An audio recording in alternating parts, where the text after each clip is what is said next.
Hello everyone. Salaried employees income tax file ಮಾಡಬೇಕಾದ್ರೆ ಕೆಲವು common mistakes ಮಾಡ್ತಿರ್ತಾರೆ. ಅದು ಯಾವ ಮಿಸ್ಟೇಕ್ಸ್ ಅಂಡ್ ಯಾವ ತರ ಅವಾಯ್ಡ್ ಮಾಡಬಹುದು ಅನ್ನೋದನ್ನ ಈ ವಿಡಿಯೋದಲ್ಲಿ ಎಕ್ಸ್ಪ್ಲೈನ್ ಮಾಡ್ತೀನಿ. ಕೊನೆಯವರೆಗೂ ಸ್ಕಿಪ್ ಮಾಡ್ತಿರೋ ಹಾಗೆ ನೋಡಿ.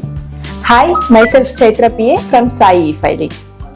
First of all, salaried employees ಯಾಕೆ ಇನ್ಕಮ್ ಟ್ಯಾಕ್ಸ್ ಫೈಲ್ ಮಾಡ್ಕೋಬೇಕು ಅಂದ್ರೆ, ಅವರ ಎಲಿಜಿಬಲ್ ಡಿಡಕ್ಷನ್ಸ್ ಅನ್ನ ತೋರಿಸಿ, ಲೈಕ್ ATC, ATD ಅದನ್ನು ತೋರಿಸಿ ಅವರ TDS ಅಮೌಂಟ್ ಅನ್ನ ರೀಫಂಡ್ ಆಗಿ ಕ್ಲೈಮ್ ಮಾಡ್ಕೋಬಹುದು.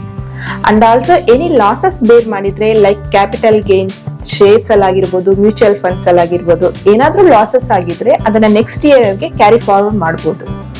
ಬಟ್ ಈ ಬೆನಿಫಿಟ್ ತಗೋಬೇಕು ಅಂದ್ರೆ ವಿತ್ ಇನ್ ಡ್ಯೂ ಡೇಟ್ ಅಲ್ಲಿ ಕಂಪಲ್ಸರಿ ಇನ್ಕಮ್ ಟ್ಯಾಕ್ಸ್ ಫೈಲ್ ಆಗಿರಬೇಕು. ಬಟ್ ಕೆಲವರು ಫೈಲ್ ಮಾಡಬೇಕಾದ್ರೆ ಕಾಮನ್ ಮಿಸ್ಟೇಕ್ಸ್ ಮಾಡ್ತಿರ್ತಾರೆ. ಅದ್ಯಾವುದು ಅಂದ್ರೆ, ಫಸ್ಟ್ ಒನ್ ಬಂದು ಅವ್ರ ಎಲ್ಲಾ ಇನ್ಕಮ್ ಸೋರ್ಸ್ ಅನ್ನು ಮೆನ್ಷನ್ ಮಾಡಿರೋದಿಲ್ಲ. Like interest from savings banks ಇರ್ಬೋದು, ಇಂಟ್ರೆಸ್ಟ್ ಫ್ರಮ್ ಡೆಪಾಸಿಟ್ಸ್ ಇರ್ಬೋದು, ಶೇರ್ಸ್ ಇನ್ಕಮ್ ಇರ್ಬೋದು. ಈ ತರ ಇನ್ಕಮ್ ಅನ್ನ ಕನ್ಸಿಡರ್ ಮಾಡಿರೋದಿಲ್ಲ. ಓನ್ಲಿ ಸ್ಯಾಲರೀಸ್ ಇನ್ಕಮ್ ಕನ್ಸಿಡರ್ ಮಾಡಿರ್ತಾರೆ.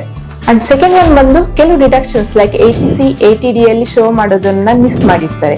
ಅಂಡ್ ಥರ್ಡ್ ಒನ್ ಬಂದು ಅವರ personal details and bank details wrong ಆಗಿ ಅಪ್ಡೇಟ್ ಮಾಡಿರ್ತಾರೆ. ಅಂಡ್ ಫೋರ್ತ್ ಒನ್, ಫೈಲಿಂಗ್ ಆದ್ಮೇಲೆ ಈ ವೆರಿಫಿಕೇಶನ್ ಮಾಡಿರುವುದಿಲ್ಲ.